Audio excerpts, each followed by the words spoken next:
Mexico के इंतहाई secure jail में चक्कर लगाता हुआ ये शख्स कोई आम आदमी नहीं बल्कि दुनिया का सबसे बड़ा और सबसे खतरनाक ड्रग स्मगलर एल चैपो है।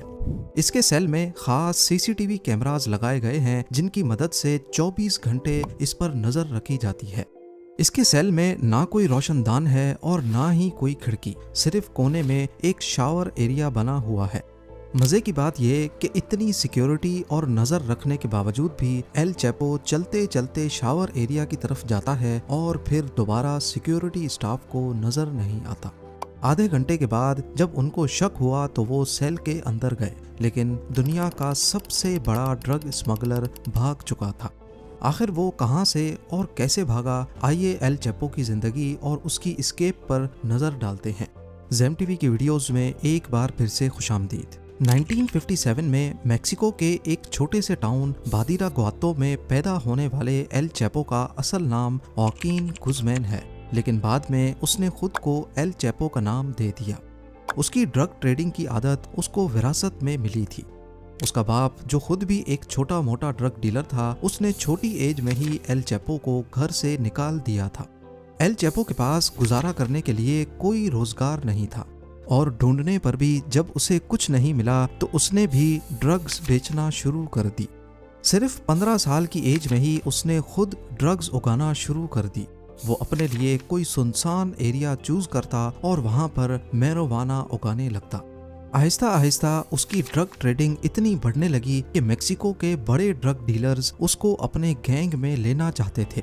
1970s की दहाई में उसने एल गुएरो पाल्मा नामी एक ड्रग ट्रेडिंग गैंग को ज्वाइन कर लिया। इस गैंग में वो ड्रग की स्मगलिंग की निगरानी किया करता था और वो अपने काम में इतना सख्त था कि जब भी कोई डिलीवरी लेट होती या जरा सी भी गलती होती तो वो डीलर को मार देता था। 1980s में उसने उस वक्त के सबसे मशहूर ड्रग डीलर एल पड्रिनो गयार्डो के गैंग को ज्वाइन कर लिया। ये गैंग मेक्सिको में ड्रग ट्रेडिंग का सबसे बड़ा गैंग था। एल चैपो को इस गैंग में भी लॉजिस्टिक्स और ड्रग शिपमेंट की जिम्मेदारी दी गई। उसका काम कोलंबिया से मेक्सिको आने वाली ड्रग्स पर नजर रखना था, लेकिन 1989 में गैंग का लीडर गयार्डो एजेंसीज के हाथों पकड़ा गया और गैंग टूट गया। मौके का फायदा उठाते हुए एल चैपो ने अपना खुद का गैंग बनाया जिसे उसने सिनालोआ कार्टेल का नाम दिया। अब अमेरिका में दो रास्तों से ड्रग्स पहुंचाई जाती थी। ज्यादातर ड्रग्स कैरेबियन की तरफ से आती थी और दूसरा रास्ता था मेक्सिकन बॉर्डर्स का। अमेरिकन एजेंसीज ने अपना सारा फोकस कैरेबियन की तरफ रखा हुआ था और बहुत से ड्रग डीलर्स और गैंग्स पकड़े जा चुके थे। एल चैपो ने इसका फायदा उठाया और डिफरेंट चैनल्स को इस्तेमाल करते हुए यूएसए में ड्रग्स पहुंचाने लगा। वो बहुत सारी ड्रग्स उगाता था जिसमें मेथाम्फेटामिन, हीरोइन, एक्सटेसी, कोकेन और मैरिजुआना उसको ज्यादा प्रॉफिट देती थी। इसीलिए वो इन्हीं ड्रग्स पर ज्यादा फोकस करता, लेकिन ड्रग्स को यूएसए में पहुंचाना इतना आसान नहीं था और इसके लिए वो बहुत ही चालाकी का मुजाहरा करते हुए ये काम करता था। वो शुरू में ऐसी ड्रग्स जिनकी ज्यादा स्मेल नहीं होती, जैसा कि कोकेन, उसको फायर एक्सटिंग्विशर्स, चिली पेपर के कैंस या फिर कार की रिम्स में छुपाकर स्मगल करता था, जिसको ड्रग सूंघने वाले कुत्ते भी डिटेक्ट नहीं कर पाते थे। लेकिन मसला ये था कि कोकेन के अलावा दूसरी ड्रग्स इस तरीके से स्मगल नहीं हो सकती थी। इसीलिए उसने एक ऐसा तरीका इख्तियार किया जो उसकी पहचान बन गया, और वो तरीका था टनल्स यानी सुरंगें।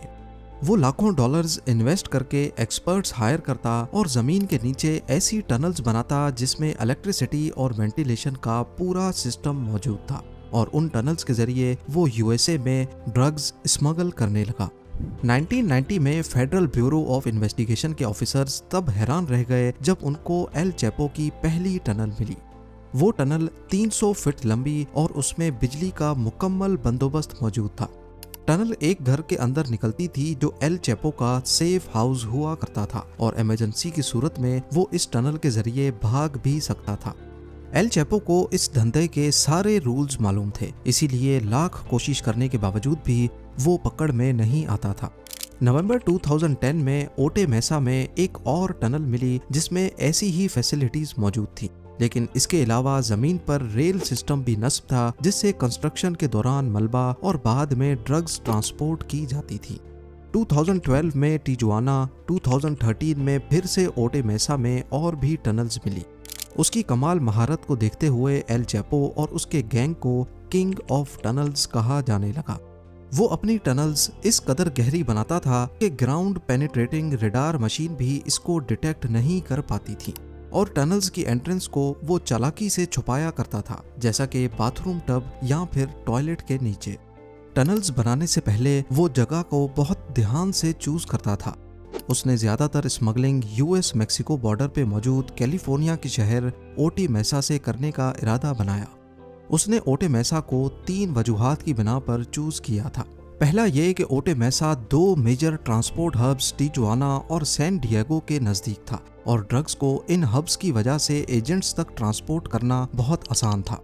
दूसरा, ये एक इंडस्ट्रियल एरिया था जहां पर बहुत सी फैक्ट्रीज थीं, और फैक्ट्रीज की भारी मशीन्स और ट्रैफिक का शोर ज्यादा था, इसीलिए यहाँ टनल्स खोदना आसान था, क्योंकि खुदाई का शोर फैक्ट्रीज के शोर में छुप जाता था।